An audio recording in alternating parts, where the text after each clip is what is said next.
So we're talking about Jess Hilarious, who got a promotion from internet star to a big time job at a radio station. And she got the job last year to be a permanent co-host after they did rounds of multiple co-hosts. Yes. It appears in that process, she got the job as on-air talent and Lauren LaRosa got the job as production. Okay, so now she's having a crash out because she's within her first year of a corporate job. And you're saying... Did she say she intentionally got pregnant?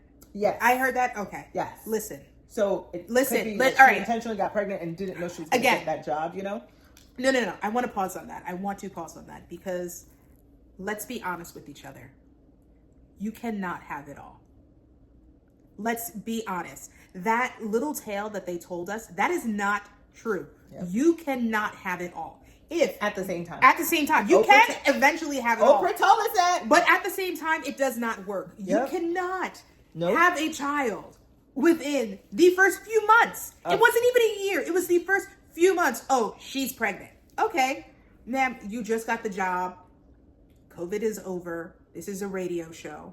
Why are you never in the office? A daily syndicated radio show. So now you're upset because you're unclear on how this producer, Lauren LaRosa, how she has now become on-air talent.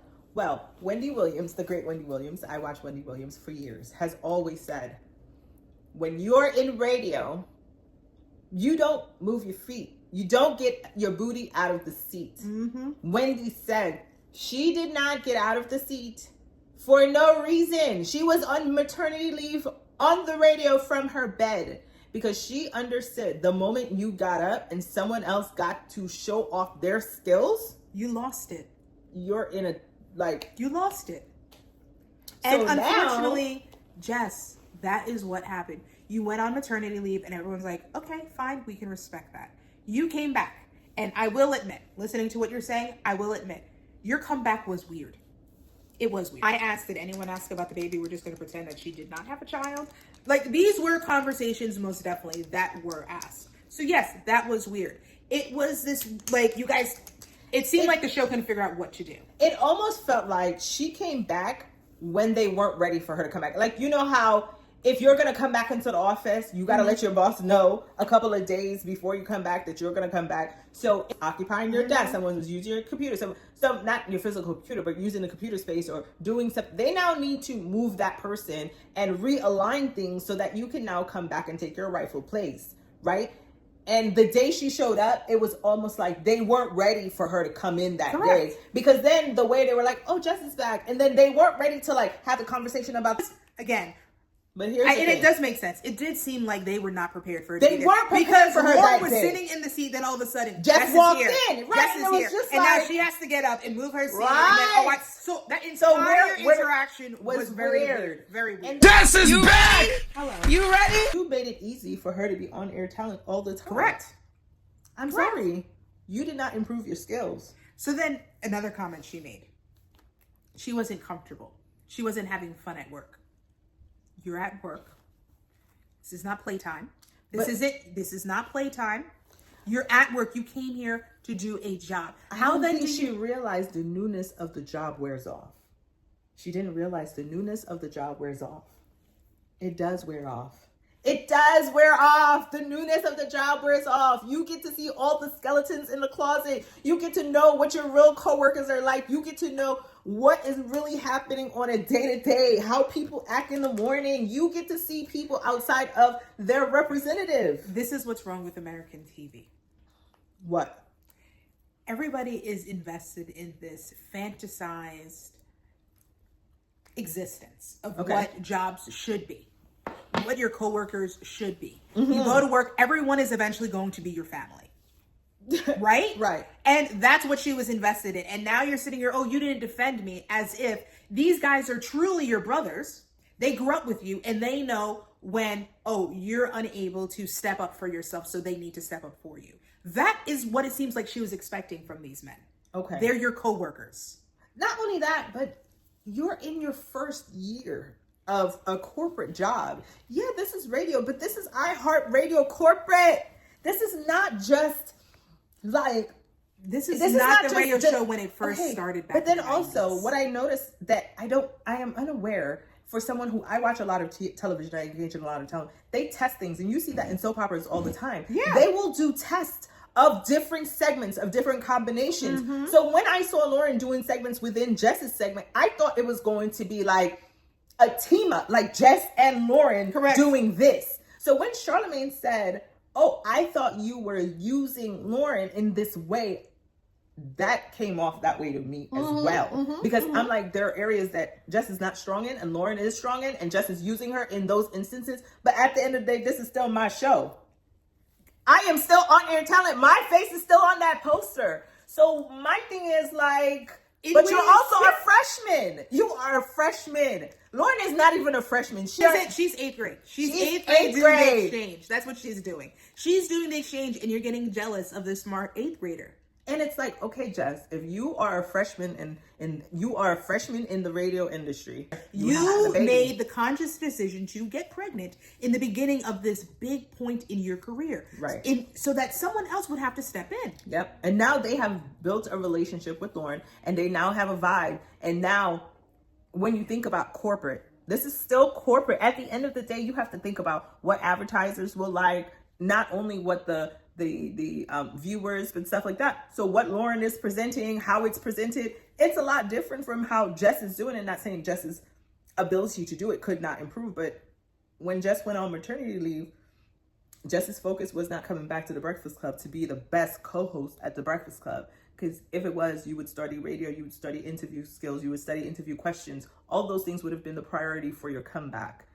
This 8th grade girl wouldn't have been able to take anything away from you and make you feel like you had no place if you were solidifying your place. And in order to solidify your place, you have to do your homework. And you have to study and show improve. You can't take days off. You're not able to, I'm sorry, in your first year, you're not able to work on Fridays and record from home like the guys. No, you can't do that.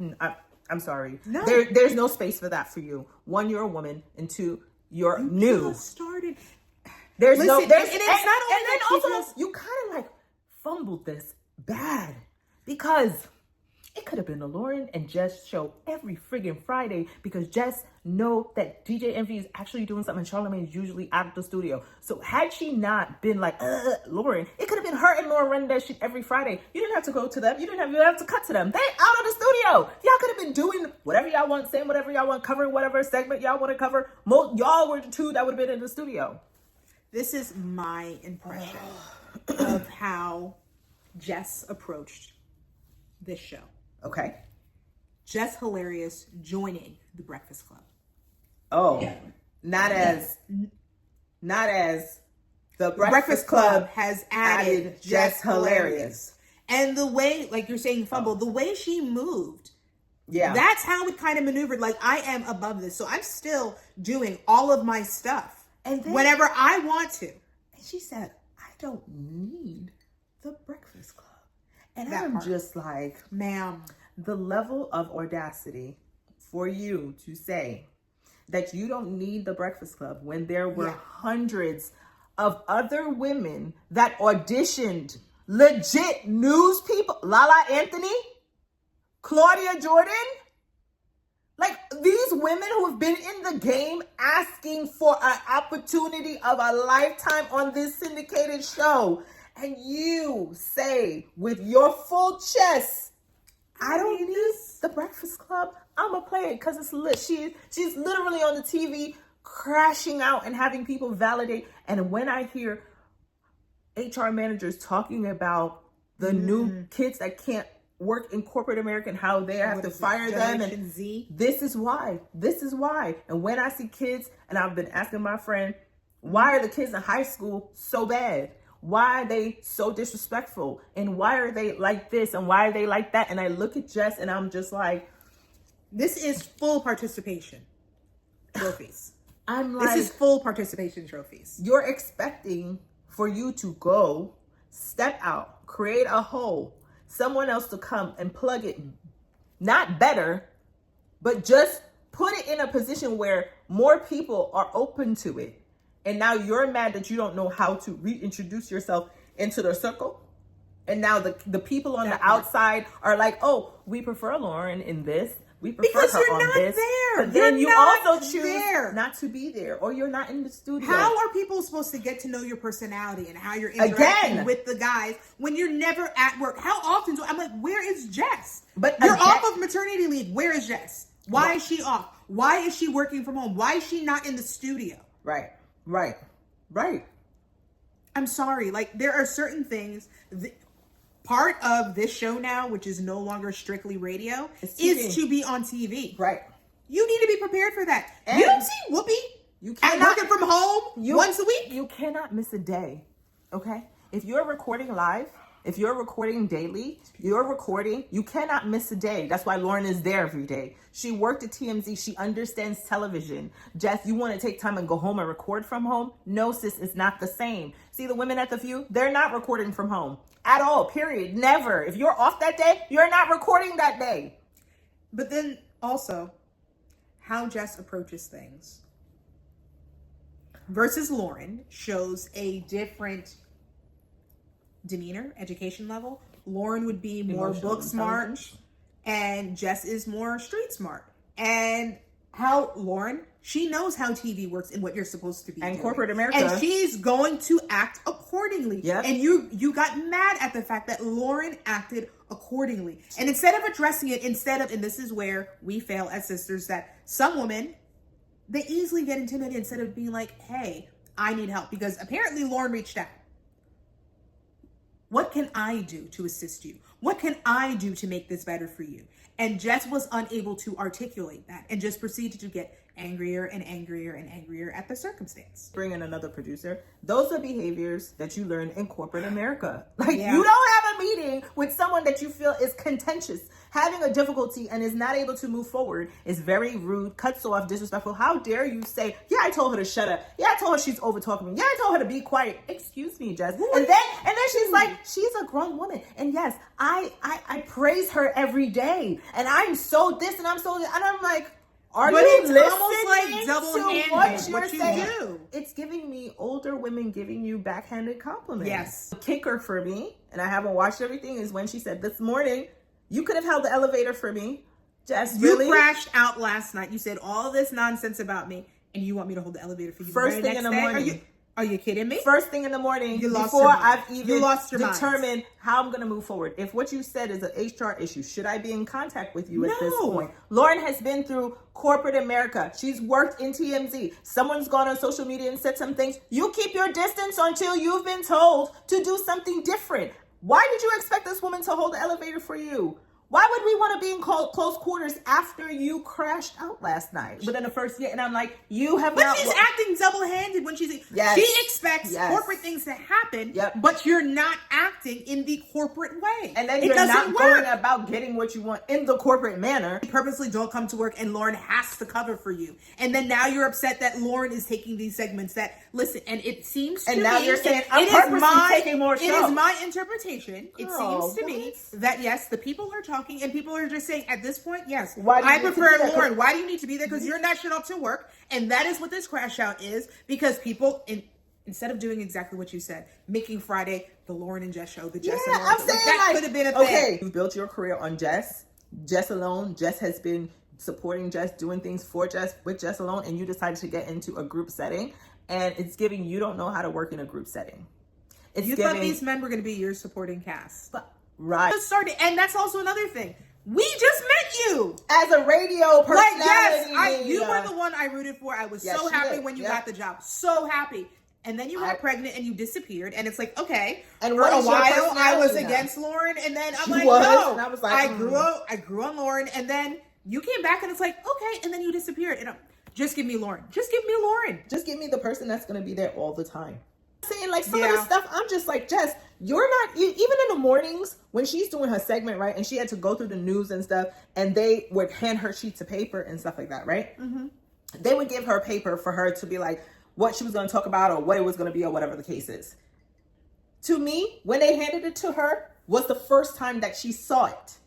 That's why you didn't know how to read it. That's why you didn't know how to pronounce certain things. Mm-hmm. That's why you didn't know how to do certain things, because They handed it to you when you got in the studio. No, mama, you are not from radio, which means that you have to prep. You have to do double prep. You can't walk into the studio like how Charlemagne and Envy does, because they've had a lot more practice.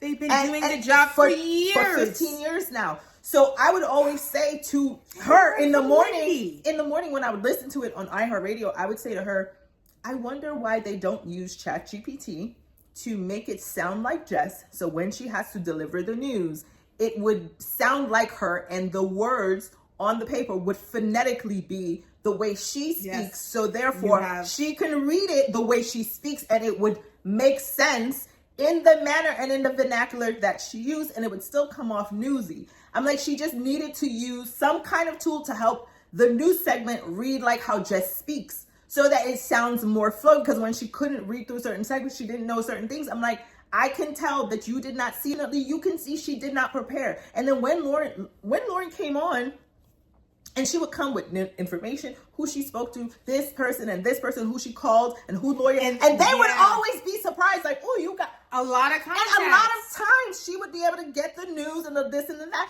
And you guys were surprised about, because it took a lot of work. That's what you learned in school. When you went to college, and that is the difference. And I feel like Jess is getting intimidated, because she's realizing that it is more than just banter. Correct. I have to do more than just banter. Yep. And rather than try, because listen, honest question.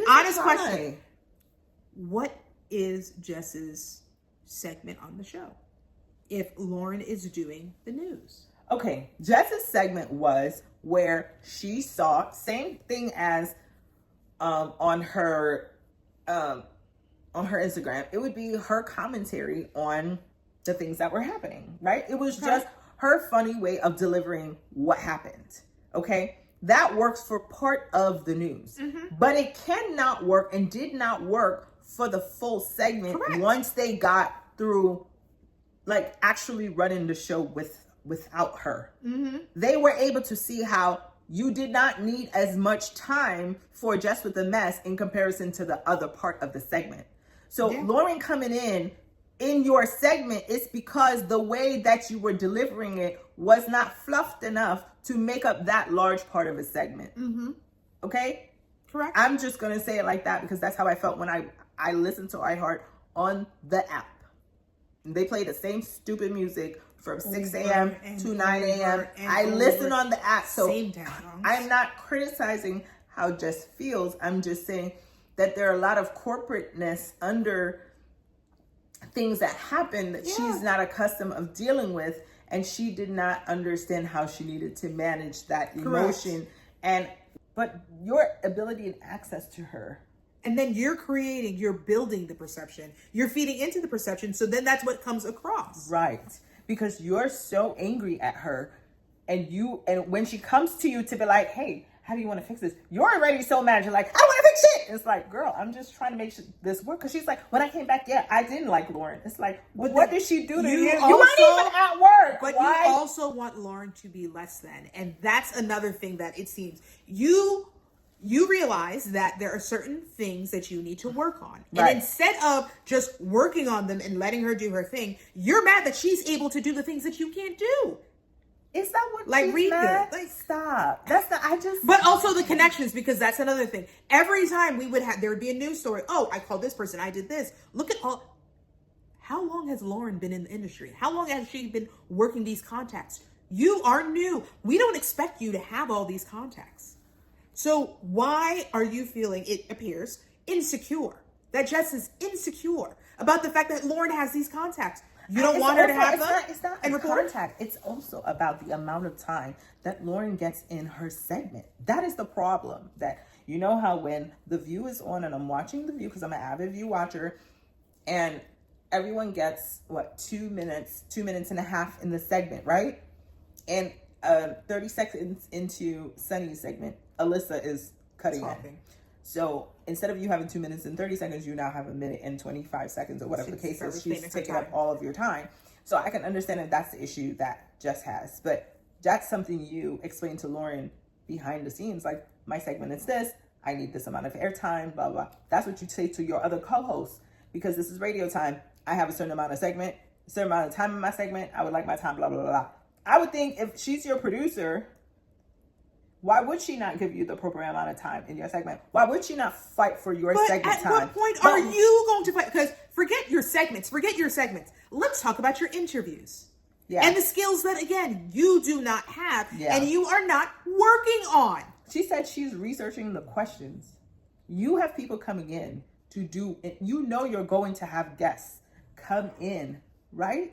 The radio has guests. Why so you're just trying to do stuff on the fly? You're not your questions. That's the part I want to understand. You do understand that radio is news network. Like, you were part of the news. Yes, you're on radio, but you deliver the news. You have to do research. It's not something that you just do off the fly.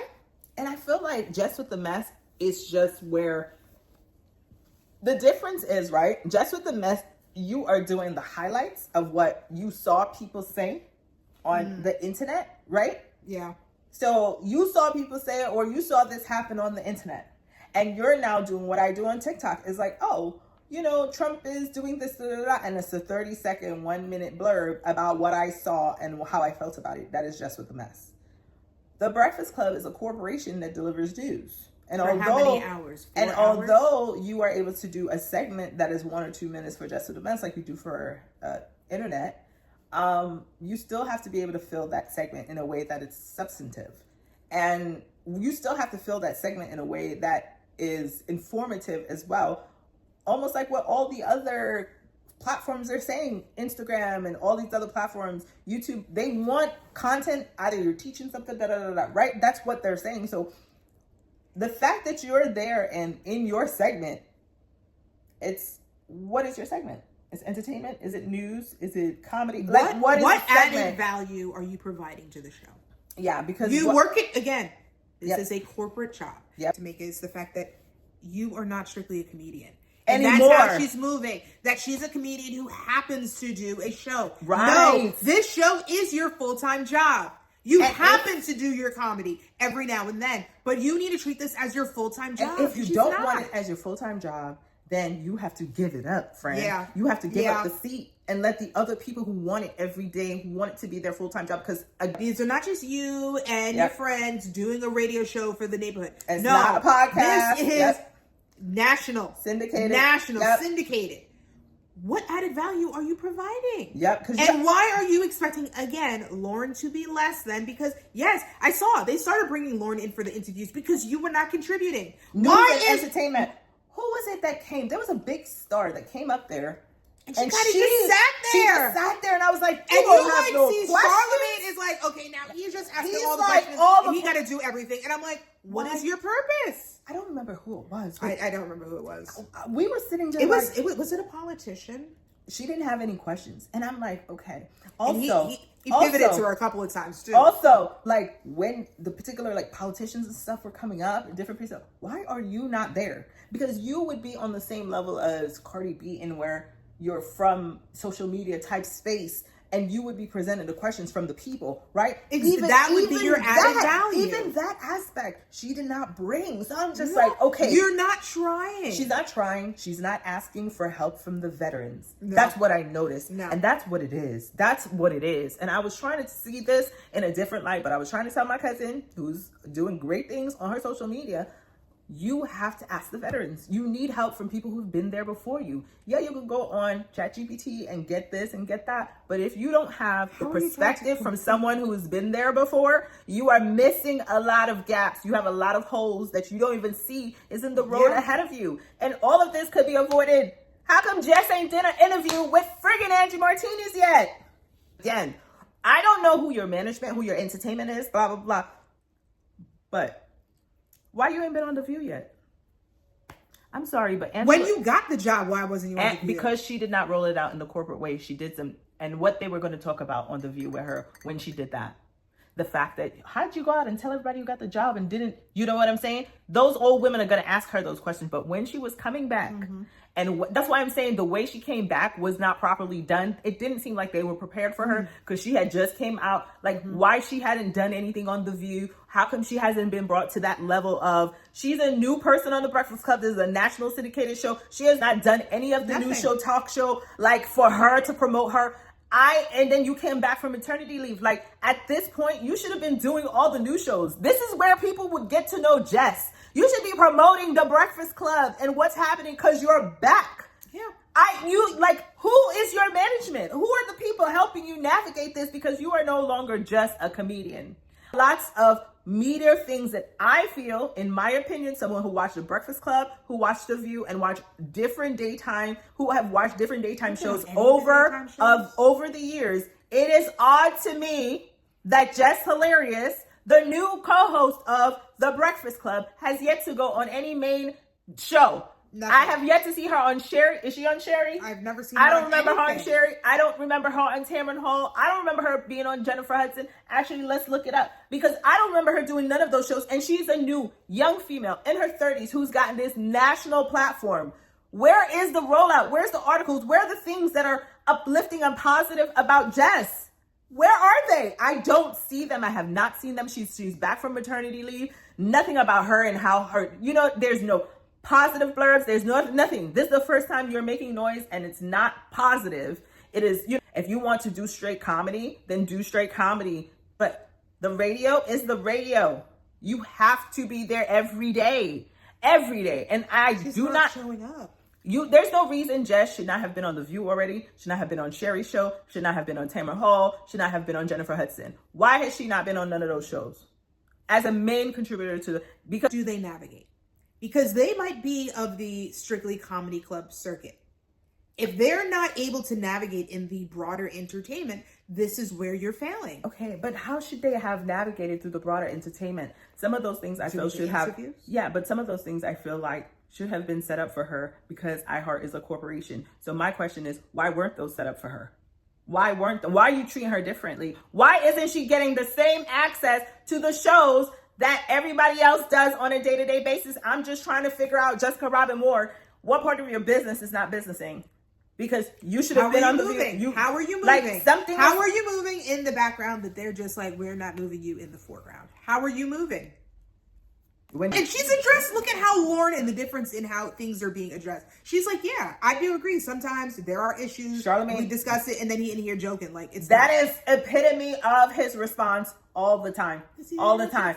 He's an ass. But you're not trying to be serious for whatever. He is trying to be serious. He really is trying. This is East Side, High, West Side, whatever high we gonna be. We here and we together, so we gotta figure this out. And period. Everything's not a joke. And I can understand some of where you was coming from, but bro, part of that live I thought was crazy. I'm like, what, Jess? Like, what part? Because like, you ask her what part and then start talking. Hear anything in that live that I haven't said? No, you haven't said any of that shit to her. Okay, so what no, Jess. Did I not say to you? Okay, so the part about the talking over each other and the hush, be quiet, because you talk about how you feel in real time, right? Yeah. How do you think she? That be quiet. That was crazy. Is it crazy? The shut up. I was like, oh, okay, because what we really giving up here? Like, what's up? Okay, right? You're saying that you told her to shut up. Continue. You disrespected her live on the air. And correct. Multiple times. And because now you were over whatever emotion you had just now. We cool? No, she's actually saying, when I said those things, you never said nothing. That's literally what she said. I said that you didn't say nothing. So basically, when you did not have a response that was negative, you had a neutral response. To me, you were fine with what I said. How I said it, and you were not offended or disrespected. You did not feel offended or disrespected because you didn't respond to me. But Lauren is corporate. Lauren knows she cannot respond to me because she is filming. Correct. And then when I pulled you into the office with our EP, with Eddie, the first thing I said to you was, Jess, we fighting for airtime and it shouldn't be like that. I want to know, what can I do better as a producer? What can we do better as the two women sitting right here next to each other to make sure that don't happen, because it doesn't look good. It's not going to play well for either one of us. I literally swear to God, I don't even remember you saying. Okay, so you're saying you don't remember her saying that, which is fine, because this is when you first came back. This is during your postpartum time. Remember, you're still just coming back from having a baby, which means a lot of things you're probably not going to remember the first couple of months you're back at work, right? So I can definitely see this girl coming to you and being like, hey, what can I do to make your return easier? And now you don't remember. And now I'm like, okay, fine. If you don't know, I don't know. I'm going to continue doing what I'm doing until you tell me it's a problem. No? And that's exactly why I had Eddie in the room, or EP, to have this had the never conversation. ever heard that. Because when you pulled me to the side a few times to ask me, are you okay? How do you feel like about the stories and things like that? You've never said what you just said to me. Now listen. Okay, And I this have is a why question. she said, I had someone else in the room. There was always someone else in the room I had with me when we had these conversations. So Jess, you could say what you want here. Because corporate teaches But she you had- you have to have someone else in the room. Because it's not It's not gonna be gonna a he say, she say. Nah. No, it's not gonna be she say, she say. Nah, We have there is someone else in the room. So you can say what you want, but you got someone else in the room. But here's the thing I don't understand, and the lack of accountability that I see a lot of people do, and it upsets me. Lauren literally said, when I saw that there was a problem, I pulled you aside and said, what we can do to fix it. At no opportunity did just say, I pulled Lauren aside to put Lauren aside to say, I feel this way and I have this type of concern. You ain't pull her to the side. So Lauren constantly, no matter what you did, Pulled you. approached you. Right. So, she did not react when you said X, Y, and Z Shut up. in the Yep. immediate manner. No, Yep. she did it professionally. Like, pulled you hey, aside and be like, hey, how yep. am I doing something to offend you? Yep. How can I fix this? And you did nothing. I have said, hush, shut up. Yo, you overtalk. And like I said, I'm not about to be up here fighting for no mic. Like, I'm not doing it. If I already got the job, like, what am I doing? Like, I'm not. It's four voices. You're always fighting.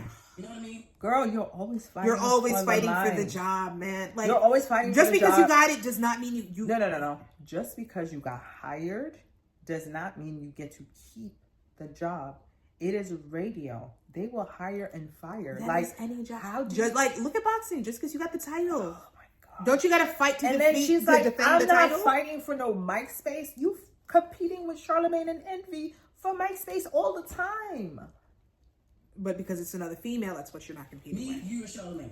I'm not saying anytime you She don't overtalk. She I'm sorry. understands television. I'm a grown ass woman. Can I understand? You could have said that on air right then and there. Do you not see how disrespectful? Run that back real quick. How disrespectful you are just now. And Lauren again addressed it professionally. Like, I'm grown. You're not going to talk to me like that. Why are you speaking? Listen, if you're having an issue, why didn't you address the issue? Instead, you chose to do it on this very public forum to disrespect this woman. You're not addressing your issue. You're not addressing your cash out. You're just disrespecting this woman right now. That's what's happening. Run that back. She literally said that I told You you to talk shut too up. much. You talk too much. You overspeak, right? All of those things. You literally said that, but you still expected me to hold the elevator for you. Bitch, you're wild. Wild. Okay? Wild. And this is the terroristic things that happen in This corporate is America. a conversation that you're supposed to be having in HR with a mediator. You don't do this shit live, on air, on camera. Run it. So Like, now you, Jess, has created a hostile work environment. very hostile. For Lauren. I feel attacked. Can I complain?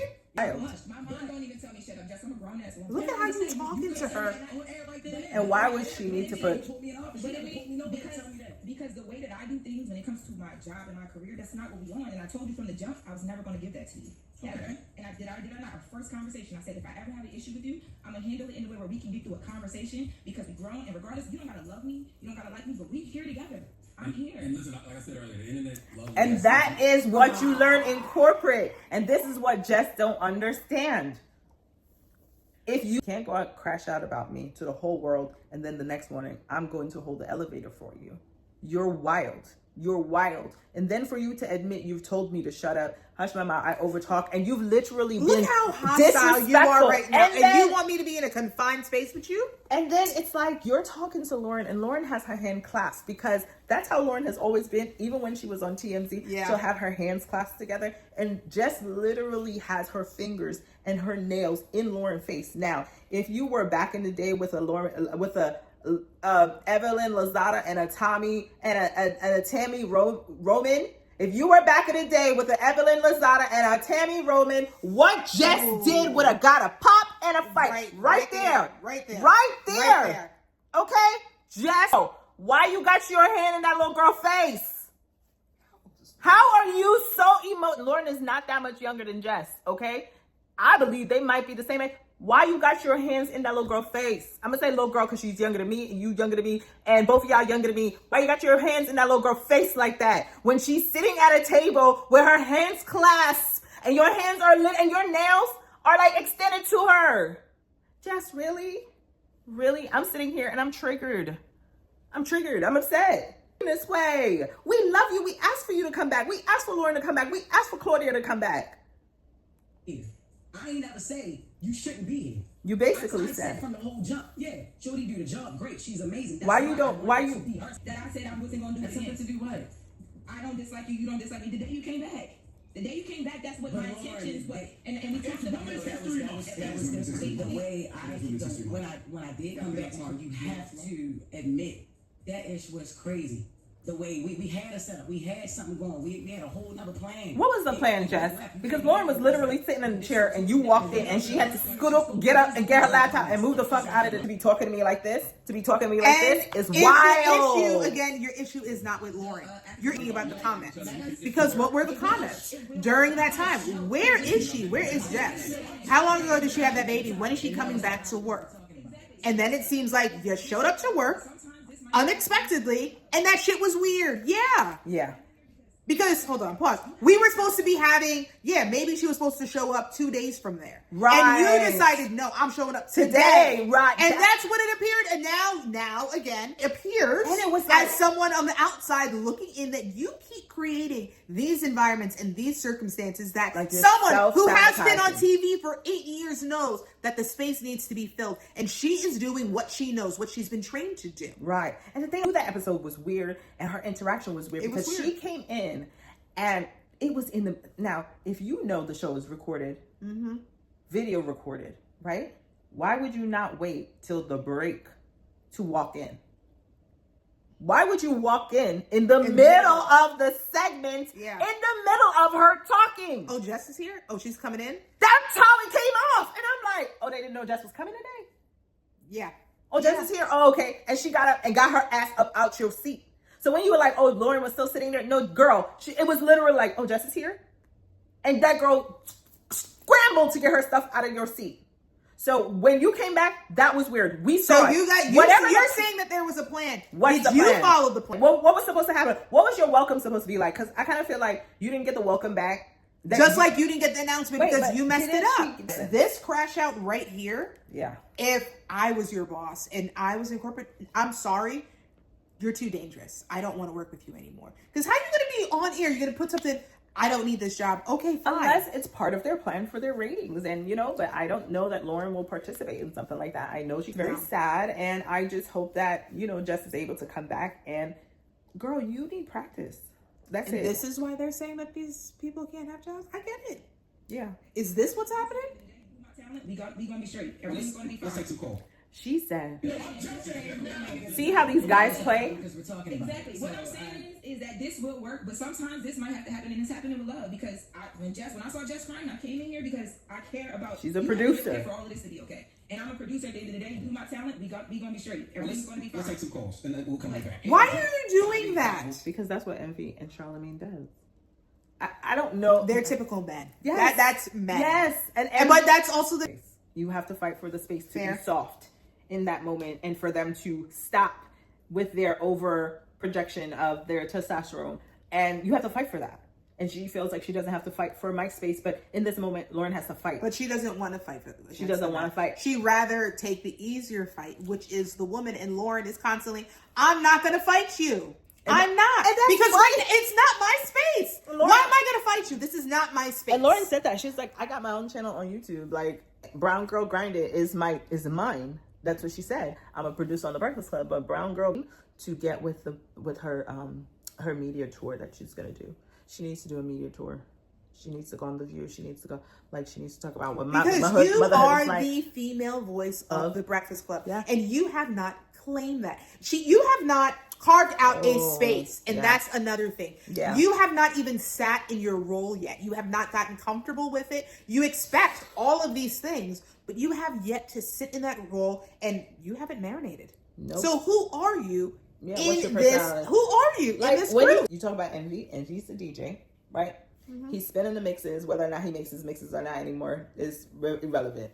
But he's the showrunner. He's going to control the board. He's going to do this. He's going to do that. Charlamagne is the on-air relief. He's not reading the news because he can't. He's not doing that. He does it. He doesn't like to do the gossip. He's and all the that clown. stuff. He is the clown. He's not doing any of that. So on the show in the morning time, okay, if you watch The Breakfast Club and listen to them as much as I did, Angela Yee was the person she was who the ran woman the who show. corralled them. Exactly. Listen, all right, guys. All right, let's get back on track.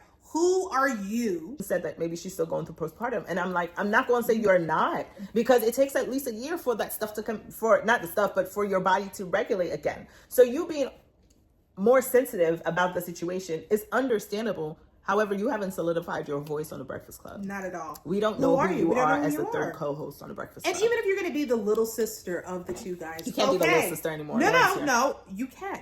Be the little sister who runs the shit. And we thought she was. And that, remember, that's we the thought problem. she was. Remember? Yeah. And then she went on leave, and Lauren came in, and we are like, oh, they have a different little sister. And then Lauren came in, and that's what it was. Now, and then you look at the interaction, and it's like Lauren is that little sister who's like, I'm gonna let y'all play around, but also I run everything, and you see that, and that's the difference. Yeah. And she's I feel able to that corral them, and she's able to. You're crashing out again because people are talking, and people are talking because what they're seeing, and you keep allowing people to see this. And why? What did Wendy say? What did Wendy say? You move your feet, you lose your seat. And you move your feet, and you consciously make, and you continue to consciously make decisions. You cannot get up, okay? You are not able to get up, okay? You can't get up. Wendy was on maternity leave in her bed, doing her show from her bed, because she understood once you got up off that seat, anybody else that came in with the seat is able to take your place, and you might never get that chair back. Yeah. I learned that from Wendy Williams. I can't say anybody else, but I learned that. I heard her say it multiple times when she was on the radio, and for sure when she was in that purple chair.